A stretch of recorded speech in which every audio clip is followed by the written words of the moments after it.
por volta ali de 303 depois de Cristo, houve uma reviravolta, né? E Constantino, imperador romano, ele declarou a igreja como sendo igreja católica, igreja universal. Então o que aconteceu? As pessoas foram declaradas pelo Estado, todas elas como sendo católicas. Então cada pessoa que tinha o seu credo, a sua fé, o que é que eles faziam? Traziam os seus deuses, né? E levavam para dentro da igreja.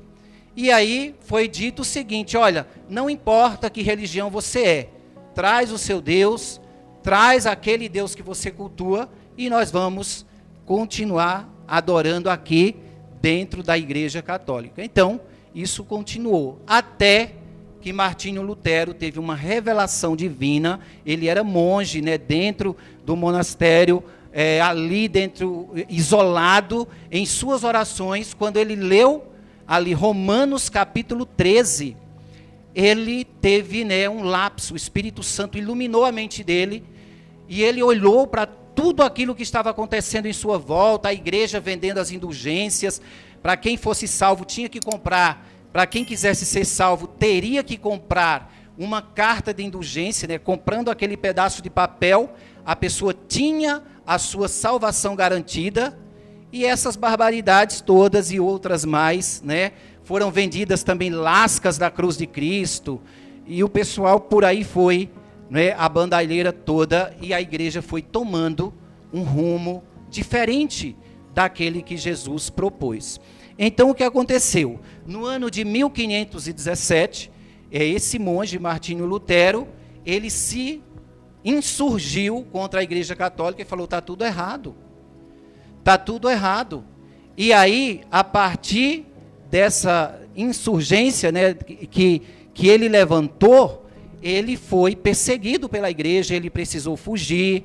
O pastor Davi já deu esse resumo todo. Eu só estou trazendo mais ou menos o resumo para você que está vindo hoje, você que está nos visitando, compreender do que nós estamos falando. Então, foi isso que aconteceu. E aí, eu vou pedir para os meninos colocarem aqui no telão. Então nós temos os 5 solas. Na verdade, essa palavra sola é uma expressão latina que se refere à palavra somente, unicamente. Então, os 5 solas, né, que surgiu com o resumo da doutrina cristã, ficou assim. A primeira é sola escritura.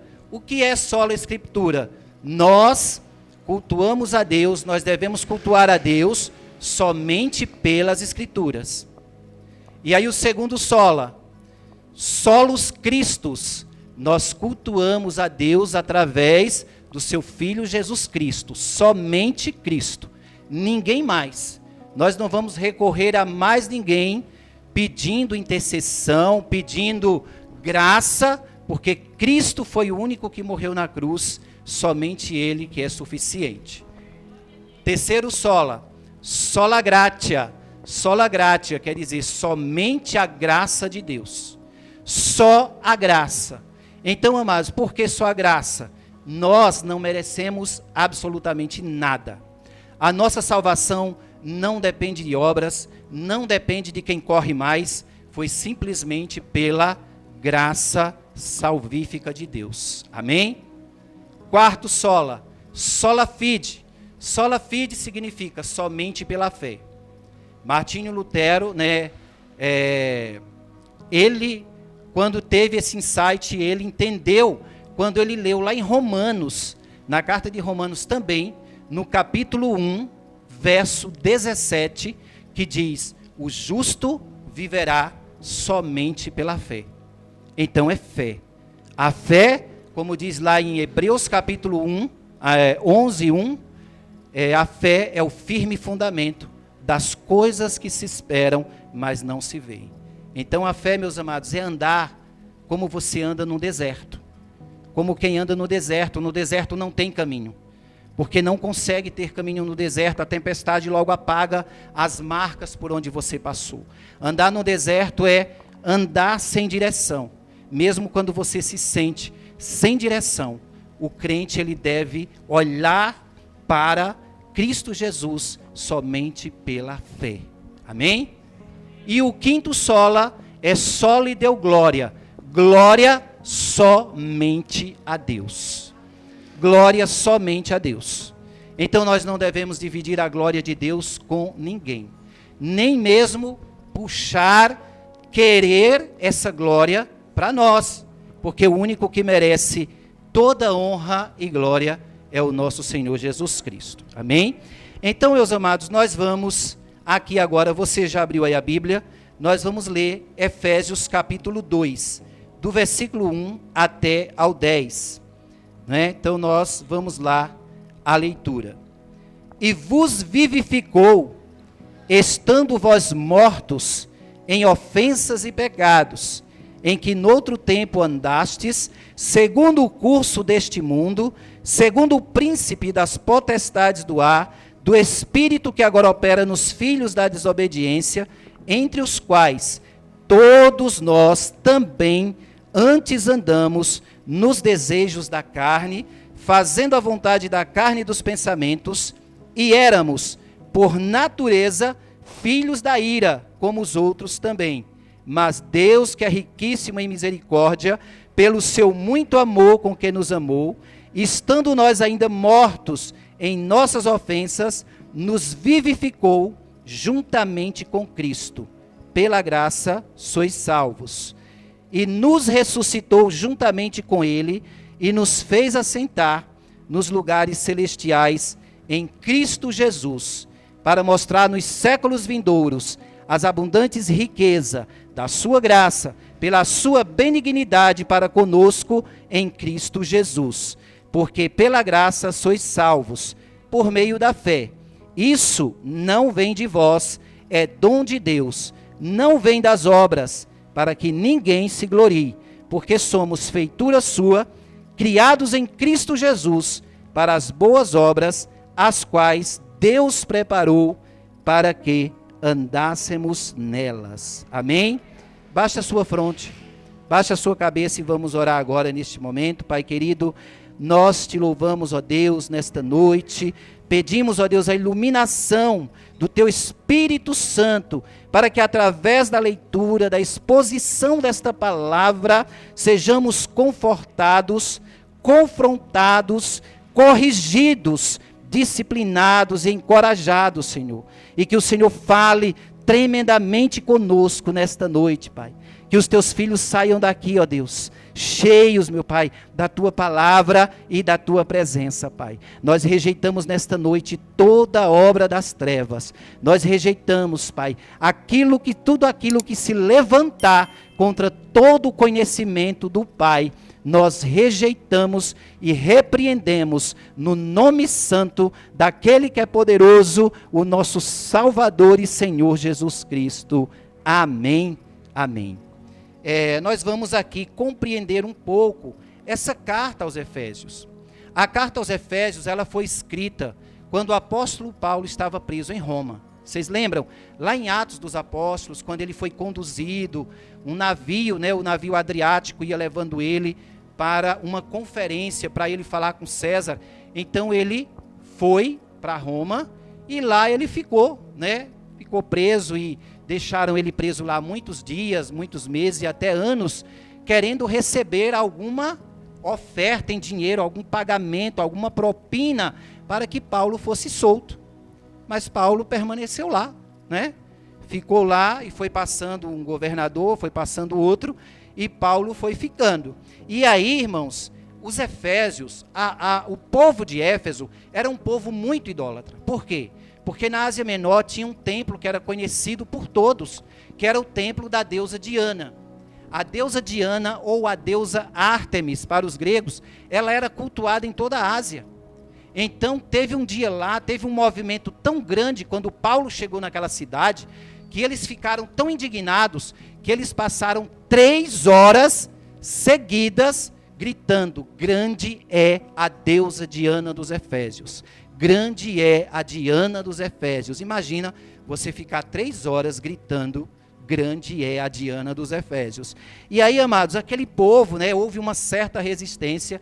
Paulo evangelizou aquele povo. Paulo adentrou naquele lugar com muita ousadia e a igreja de Éfeso ela foi alcançada, né?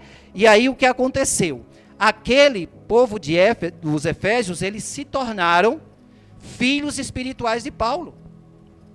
Não é? Quando você evangeliza alguém, quando você discipula alguém, quando você anda com alguém, né? Você está ensinando para aquela pessoa, você está discipulando. E quando você discipula alguém, não é só simplesmente por meio de um estudo bíblico. A tua vida fala, não é? A tua vida fala. Então eles viram que Paulo era um sujeito que estava disposto a morrer por Cristo.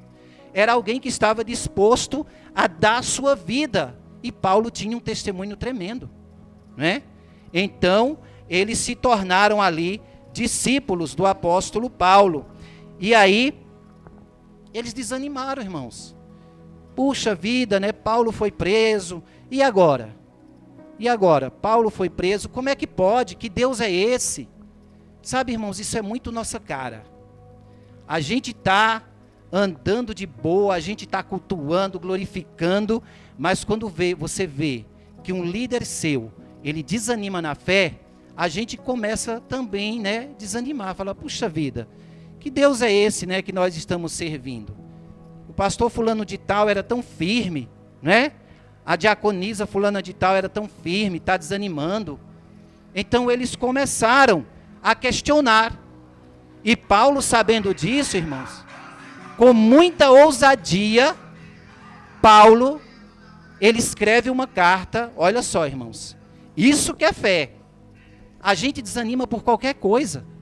E Paulo, dentro da prisão, Paulo escreveu essa carta e mandou para os efésios, e o objetivo é que eles lessem e depois saíssem, né, essa carta circulasse pelas demais igrejas, para que os irmãos se fortalecessem. Então o que acontece?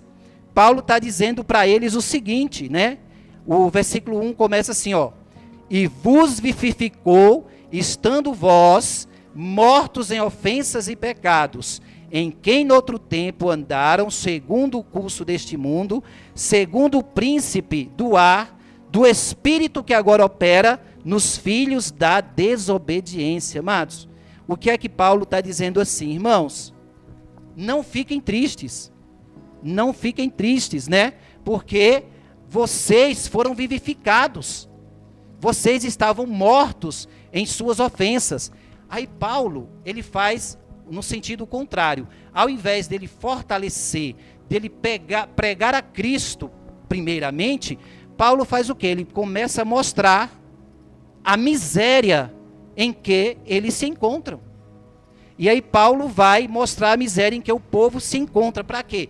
Para que eles reconheçam a grandeza de Deus, para que eles reconheçam que antes deles ter um encontro com Jesus Cristo, eles estavam totalmente perdidos.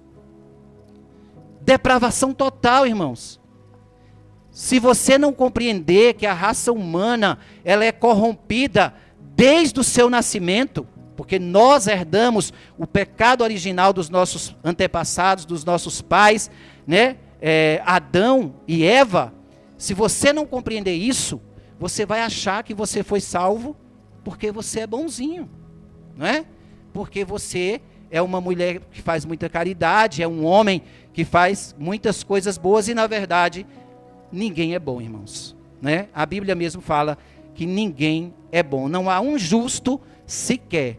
Esse um justo sequer é alguém que seja justo por si só. Não há ninguém. A nossa justiça, ela vem única e exclusivamente de Deus. Então é isso que Paulo está dizendo. E aí, amados, ele está dizendo, ó, em que noutro tempo vocês estavam andando segundo o curso deste mundo. Veja bem, irmãos, Paulo está dizendo, vocês estavam mortos. Irmãos, a figura de uma pessoa morta é deprimente, é horrível. Você ver uma pessoa morta, principalmente uma pessoa que você conhecia, a pessoa morta, ela não fala. As pessoas estão ali chorando do lado dela, está dizendo que ama, está abraçando o corpo, está se jogando em cima dela. Ela não escuta nada, ela não esboça um sentimento, nada. Então, quando os efésios andavam sem Deus, eles estavam assim. não amava Deus, não procurava saber de Deus, fazia o que dava na vontade mesmo, e era isso, acabou. E além disso, Paulo mostra que eles também eram escravos. Eles estavam escravizados de 3 maneiras. A primeira maneira, eles estavam andando segundo o curso deste mundo. A palavra mundo aqui, amados, ela tem a conotação do sistema em que nós vivemos. Não está falando no mundo, o globo terrestre. Está falando do sistema pelo qual a terra é guiada, o mundo é guiado. Sabe, você anda hoje, a humanidade anda como se fosse gado, seguindo regras que outras pessoas impõem. Olha, a moda tem que ser assim. Se você não for magra, você está perdida, não é? Olha, se você não for branco e do olho azul, está perdido. Meu amado, quem foi que falou isso? Quem foi que falou que a beleza consiste em uma pessoa esquelética que até o vento pode levar? A beleza está escondida dentro do coração. A beleza da mulher, a beleza do homem está escondida no seu coração. Não se perturbe por isso. A questão de ser gordo ou magro, tudo bem que a gente tem que vigiar por causa do colesterol, né? A gente tem que vigiar pela saúde. Mas ser gordo, ser magro, ser feio, ser bonito, isso aí, amado, não muda você em nada, não diz quem você é. Até porque não existe pessoa feia, pessoas feias, eu sempre falo isso. Cada um de nós fomos feitos pela mão do oleiro. Cada detalhe nosso foi Deus que traçou. Quem define o que é feio e o que é bonito aqui é o homem. É o sistema desse mundo. Mas Deus não, Deus te fez bonito, bonita como você é. Amém? E nós, quando nós não conhecíamos Jesus, amado, nós andávamos assim. Sabe, se eu não tiver um celular da hora, eu estou fora da turma. Ai, meu Deus, porque fulano tem um iPhone. Aí vai, né, crucificar o pobre da mãe e do pai para comprar um iPhone de 6, 7 mil, se os coitados não tem nem o que comer. O dinheiro que a gente ganha, irmãos, assalariado, só dá para comer. Então essa cultura maligna do mundo, nós pais cristãos precisamos ensinar para os nossos filhos que está errada. Seu filho e sua filha não é mais feliz porque vai ter um iPhone. Está errado isso aí. Ai, mas agora, só vou ser feliz agora se eu tiver um carro, uma casa. Irmão, para com isso. Era assim que a gente andava, mas Paulo está dizendo, outrora vocês andavam escravizados, além de mortos, eram escravos. Irmãos, isso é muito interessante e triste, porque quando você fala, você faz um apelo, você quer aceitar Jesus, receber Jesus como seu Senhor e Salvador, a pessoa se acha no direito e fala, não, eu não quero não, porque eu quero ser livre. Que tipo de liberdade é essa, igreja? Ser livre, sabe o que é? É você conhecer a verdade que te liberta. E conhecereis a verdade vos libertará. Cristo é essa verdade. Você é livre, porque quando você conhece Jesus, você se veste como você pode. Você gasta aquilo que você pode. Você não está preocupado se a ciranda de pedra vai te aceitar, se elas vai soltar aquela mão da ciranda e deixar você entrar na roda. Você não está preocupado com beleza física, você fala, eu sou amado do Pai, eu sou amada do Pai, eu tenho um lugar reservado lá no céu, eu vivo o reino de Deus aqui na terra, e isso é o que importa. E aí eles andavam escravizados segundo o curso do mundo, segundo o príncipe das potestades do ar. Amado, quem é o príncipe das potestades do ar? Quando a Bíblia fala potestades do ar, está se referindo aos poderes invisíveis das trevas. Amado, Satanás, ele tem um poder, não é o poder de Deus, mas é um poder persuasivo, invisível, que atua nos ares. Você não vê, mas o teu coração sente as investidas, as setas malignas. É tanto que o Salmo 91, irmãos, é uma oração. Orando ali contra o laço do passarinheiro, para que a seta que voa ao meio-dia não atinja você, para que a praga nenhuma chegue na tua casa. É uma oração. Então os poderes invisíveis, o príncipe das potestades do ar, é o próprio Satanás. Um anjo caído, que assistia diante do trono de Deus, mas ele caiu e trouxe consigo tantos anjos também que se rebelaram. Esses poderes invisíveis que atuam. E como eles atuam? Tentando te distrair. Tentando tirar a tua atenção. Chega domingo, você pensa, eu acho que hoje eu não vou, que eu estou cansado. Eu acho que eu vou ficar vendo TV porque eu mereço. E ele que vai ditando, faz isso, não é? Faz isso, você merece. E às vezes você vem, mas se distrai dentro da igreja. Está aqui ouvindo a palavra, mas a cabeça está lá fora. Eu estou aqui, mas eu queria estar em tal lugar. Trazendo distrações. Então as artimanhas do inferno são muitas. Tentando criar impressões para que você ache que aquilo é o correto. Pegando os filhos das trevas para que eles comecem a trazer ideias novas, entre aspas, não é? Porque agora estão querendo renovar a Bíblia. Disse que a Bíblia está ultrapassada. E agora vão reescrever a Bíblia, não é? Então, amado, tome cuidado, guarde essa palavra no seu coração. Esconda essa palavra no seu coração, porque ela vai sumir. Mas você precisa ter essa palavra guardada no seu coração para fugir dessas investidas da potestade do ar, que agora opera nos filhos da desobediência. E aí você fala, quem são esses filhos da desobediência? Nós, irmãos. Todos nós, antes de conhecer a Cristo, filhos da desobediência. Não dando trela para Deus, não andando segundo os caminhos do Senhor, não buscando as coisas de Deus, quebrando a lei do Senhor, os filhos da desobediência. Todo aquele que anda segundo o costume deste mundo escravizado. Então Paulo está dizendo, olha, esse é o quadro de miséria em que vocês se encontram. Versículo 3.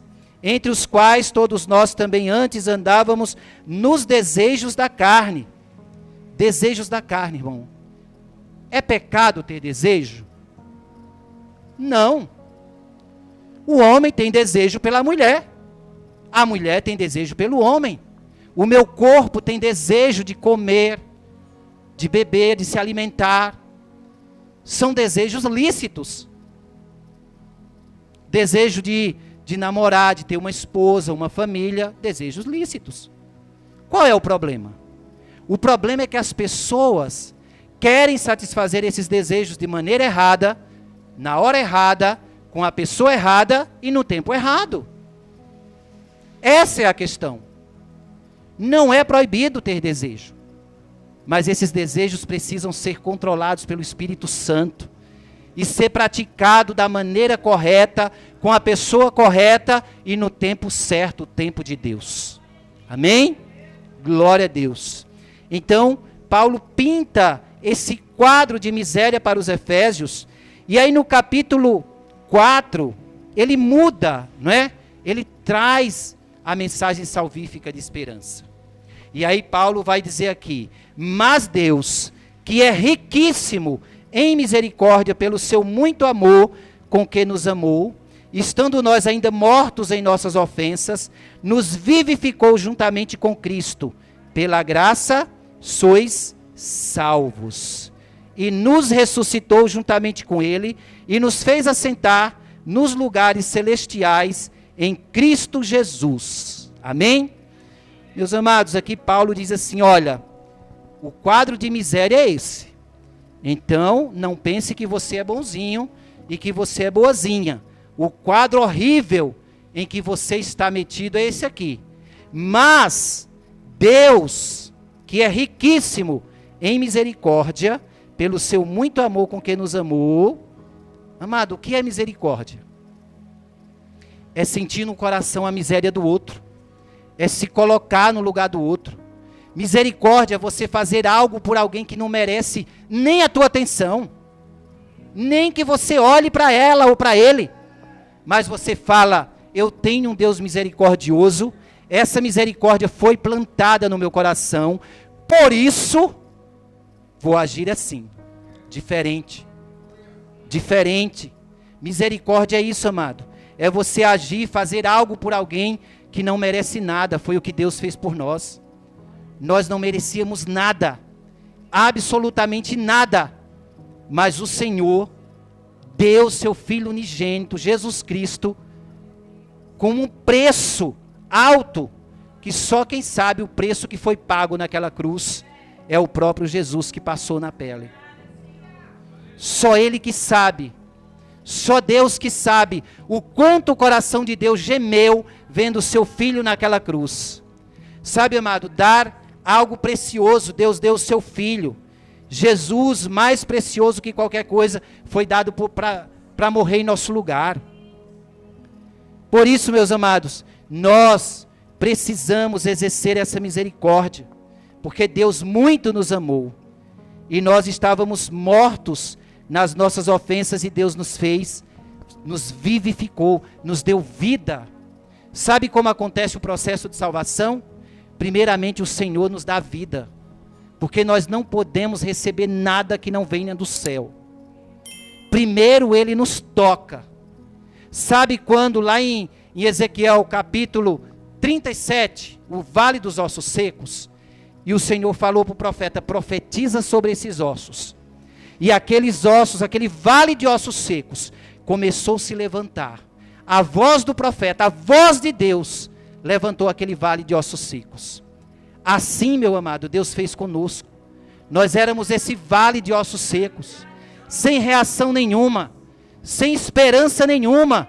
E Jesus, somente pela graça, sola gratia, somente pela graça, Jesus nos vivificou.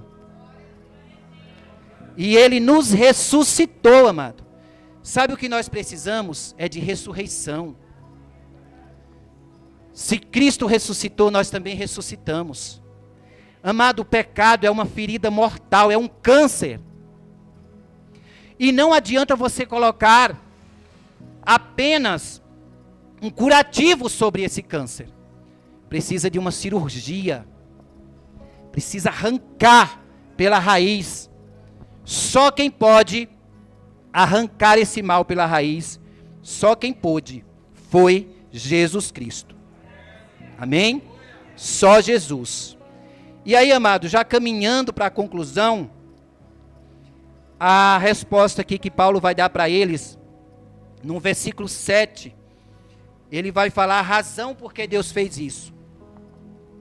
Por que Deus morreu, por que deu seu único filho, por que houve essa ressurreição, por que Ele fez isso? Para mostrar nos séculos vindouros as abundantes riquezas da graça de Deus, pela sua benignidade para conosco, em Cristo Jesus. Porque pela graça sois salvos, por meio da fé, e isso não vem de vocês, é dom de Deus, não vem das obras, para que ninguém se glorie, porque somos feitura sua, criados em Cristo Jesus, para as boas obras as quais Deus preparou, para que andássemos nelas. Amados, nós temos muitas perguntas. Às vezes a gente fala assim: mas por que Deus colocou Adão e Eva no paraíso, se Deus já sabia que eles iam pecar? A resposta está aqui: somente para glorificar o seu nome, para a glória dele. Ah, mas não dá para entender, amado, tem coisa que a gente não entende. Ah, e por que que isso aconteceu? Para a glória de Deus. Ele está dizendo aqui, para mostrar nos séculos vindouros as infinitas, abundantes riquezas da sua graça, pela sua benignidade para conosco. Amado, para você entender o que é graça, eu vou contar uma ilustração bem breve para você. Conta-se a história de uma menina que ela saiu com 2 moedas e ela foi numa loja atrás de um presente para sua irmã mais velha. E ela ficou olhando naquela vitrine E o dono da loja, olhando para ela do balcão, disse: eu quero ver qual a intenção dessa menina. E essa menina chegou no balcão e falou assim: eu quero aquele colar. E era um colar de turquesa, caríssimo. E aí o dono falou assim: você tem dinheiro para pagar por esse colar? E aí ela falou assim: tenho. E tirou as 2 moedas de dentro do bolso e colocou em cima do balcão. Disse: ó, é suficiente, não é? E aí o homem olhou para aquela criança, olhou para as moedas. E aí ela falou assim: sabe por que eu estou comprando esse colar? Porque eu quero dar para minha irmã, a minha irmã mais velha. Porque eu achei esse colar tão bonito, é da cor dos olhos azuis dela. E depois que minha mãe morreu, nossa mãe morreu, ela tem se dedicado tanto a mim, que ela não tem tempo nem para se cuidar. Então eu quero muito, e hoje é o aniversário dela, eu vou dar esse colar para ela. E aquele homem ficou tão compadecido, que ele pegou aquele colar caríssimo, colocou dentro de uma caixinha, embrulhou com papel vermelho, e deu um lindo laço, né, com uma fita verde, deu um lindo laço naquela caixa e deu para a menina levar. Isso foi no começo do dia. No final do dia, chegou uma moça jovem, loira, muito bonita. Obrigado, irmã. Vou deixar aqui qualquer coisa, eu sento aqui, tá? Chegou uma moça loira, muito bonita. E aí aquela moça chegou com essa caixinha e falou assim: Senhor, esse colar foi comprado aqui, não foi? Ele falou: foi. Então, eu vim devolver, porque minha irmã não tem condições de pagar por esse colar. Ela só tinha algumas moedas no bolso. Aí ele falou assim: mas esse colar é seu. Sabe por quê? Porque ela pagou o maior preço, o maior valor que ela devia pagar por esse colar. Ela deu tudo o que ela tinha. Sabe, amados, para você entender graça, para você entender o amor de Deus por você, para você entender que eu e você, para nós entendermos isso, que nós estávamos perdidos nesse mundo, nós precisamos entender um Deus que pagou um alto preço que nós não merecíamos. Ele deu tudo o que ele tinha, amado. Ele deu seu filho, a coisa mais preciosa. Porque ele é o dono do mundo. Mas há algo mais precioso do que um filho, uma filha? Não, irmãos. Não há. Ele deu seu filho Jesus para morrer no seu lugar.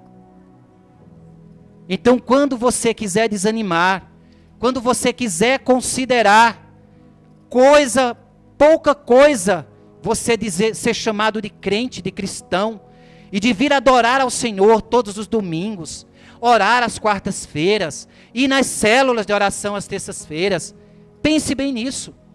Você fala: puxa vida, Deus merece mais do que isso. Eu estou recuando com tão pouca coisa, mas olha o que eu tenho. Eu tenho demais. Na quarta-feira, né, foi falado aqui. Domingo passado o pastor Davi pregou sobre a jovem que vivia na cama, que morava no hospital 45 anos, morando dentro de um hospital, mexendo só o pescoço. E ela tinha ânimo, teve ânimo dentro dela, para começar a fazer coisas com a boca. E o sonho dela era ter uma casa própria. E foi um jovem lá conversar com ela, porque entrou em contato com ela pela internet, e quando chegou lá, achando que ia conversar, né, com uma médica, com alguém, quando chegou lá, era uma moça tetraplégica. Ele que estava passando por problemas, né, a moça tetraplégica ajudou ele muito mais de um hospital. Amado, a força que tem dentro de você é grande. Sabe, o poder do Espírito Santo dentro de nós é uma bomba. Sabe, é um poder explosivo. Se você se deixar guiar pelo poder do Espírito Santo, você é capaz de influenciar as vidas que estão atrás de você. Você é capaz de ensinar as pessoas a liberar perdão no nome de Jesus, porque Ele perdoou as tuas ofensas. Ele perdoou as minhas ofensas e as tuas. Então, quando você pensar nestas coisas, no sacrifício vivo de Cristo, você vai dizer: como eu sou fraco e fraca, Como eu desanimo fácil. Por causa de um probleminha, eu estou aqui chorando, querendo desanimar. Mas Deus, amado, Deus, Ele deu o seu Espírito Santo, que anda conosco. Deixa eu te falar uma coisa. Ninguém vive fora de qualquer influência. Ou você está embaixo da influência do Espírito Santo de Deus, ou você está embaixo da influência de Satanás. Não existe meio termo. Ou você está embaixo da influência do nosso Deus, ou você está sendo influenciado pelo mal. É por isso que Jesus falou, vigiai e orai, para que não entreis em tentação, porque o espírito está pronto, mas a carne é fraca. A carne é fraca, irmãos. E eu tenho falado aqui neste púlpito, que tem coisas na nossa vida que não são exatamente pecados, mas são embaraços. Sabe, você ter uma amizade imprópria, alguém que não serve para você estar andando e você insiste em andar, é embaraço na tua vida. É embaraço. O homem casado que tem amizades lá no seu trabalho e ele está com segundas intenções, além de ser pecado, é um embaraço grande na vida dele. Por isso que a Bíblia fala para nós nos afastar do pecado e até da aparência do mal. Aparência do mal, irmão. Essa semana lá no trabalho, uma colega me perguntou sobre bebida, se era proibido beber. Por que esse negócio de proibir beber? Eu falei, olha, a Bíblia não proíbe ninguém de beber. A Bíblia fala, todo homem não seja dado ao vinho. Porque o vinho é a causa de olhos vermelhos e ele é alvoroçador. Provérbios fala, ele causa dissensão. Amado, se você sabe que o vinho provoca tudo isso, e você é crente, para que você quer ir beber? Olha, esse negócio de andar com Deus é sério, irmão. Você é chamado. Você é chamado, eu sou chamado por Deus. Sabe, quando Sansão nasceu, a mãe dele fez um voto, nazireu. E o nazireu, ele não podia nem passar navalha na cabeça, não tomar bebida forte, e nem sequer chupar, comer a uva. Nem uva o nazireu podia comer. Tão santo, tão consagrado que aqui ele era. E você acha que isso era só Sansão? Você foi chamado desde o ventre da sua mãe. Jeremias capítulo 1 fala, eu te conheci quando você ainda não tinha nem forma. E você e eu, amado, nós temos nos desvalorizado. Nós temos feito coisas que não devem com o nosso corpo, dando lugar às tentações. Ah, mas é só isso aqui, ninguém está vendo. Ah, mas isso aqui não faz mal para ninguém. Faz. O pecado destrói tanto a tua vida como quem está perto de você. Faz sim. Você foi salvo pela graça. Valorize essa graça, amado. Sabe por quê? Porque aqui no versículo 9, no versículo 10 está dizendo, porque somos feitura sua. Deus fez isso por você e por mim, porque nós somos feitura dele, criados em Cristo Jesus, para as boas obras, as quais Deus preparou para que andássemos nelas. No grego, amado, essa palavra feitura sua, sabe o que significa? Poema. Sabe o que é poema? Poema de Deus. A igreja de Cristo é o poema de Deus na terra. É poema de Deus, irmão. Onde há um povo redimido, um povo que foge do pecado, pessoas que estão procurando conviver, amar o próximo se não for dentro da igreja. Você precisa da igreja. Eu preciso da igreja. Nós precisamos congregar, amado, para que nós possamos aprender a cultuar a esse Deus. Porque se você não ama seu próximo, você não consegue cultuar a Deus. Se você não ama o próximo, você não é capaz de dizer que ama ninguém. Aliás, que ama a Deus. O apóstolo João fala, aquele que diz que ama a Deus, mas aborrece o seu irmão, é mentiroso e a verdade não está nele. A verdade não está nele. Nós somos poema de Deus, criados em Cristo Jesus para as boas obras, Mas pastor, a Bíblia está dizendo aqui, ó, no versículo 8, aqui mesmo o Senhor leu, porque pela graça sois salvos por meio da fé, e isso não vem de vós, é dom de Deus, nem das obras, para que ninguém se glorie. Amado, essa questão das obras é algo muito, é uma coisa que confunde muito a mente das pessoas. As pessoas acham que sendo boas, fazendo boas obras, né, elas são salvas. Primeiro você tem que ser regenerado. A Bíblia dá o caminho certo. Primeiro, você tem que ser arrancado. A cirurgia precisa ser feita. Tirar o coração de pedra e ser colocado um coração de carne. Um coração que ama. Um coração que sente. Um coração que tem comunhão com Deus e com o próximo. Quando você atinge esse nível, aí você vai fazer as obras. As boas obras. Ah, pastor, então, mas de todo jeito eu vou fazer boas obras, mas preste atenção no que diz o versículo aqui, ó. Somos feitura sua, criados em Cristo Jesus para as boas obras, as quais Deus preparou. Essas obras já estavam preparadas desde o começo do mundo, desde o início da criação. Até a tua bondade e a minha bondade vem de Deus. Não pensa que quando você apanha algo para alguém no chão que caiu e dá para a pessoa é porque você é bom. Não pensa que quando você dá um prato de comida para alguém, você é ótimo. Não é por isso. Não é por isso. Todos esses gestos de bondade já estava escrito para o cristão fazer. É por isso, amado, que a igreja de Cristo, ela precisa ser diferenciada. Ela precisa caminhar por meio da fé e ela precisa ser luz nesse mundo. O evangelho pleno de Cristo, ele deve ser pregado principalmente com a tua vida, com a minha vida. Não adianta palavras. Quando você caminha com alguém e aquela pessoa, você vê que ela anda toda a vida bagunçada. E aquela pessoa resolve vir te dar conselho. Você aceita?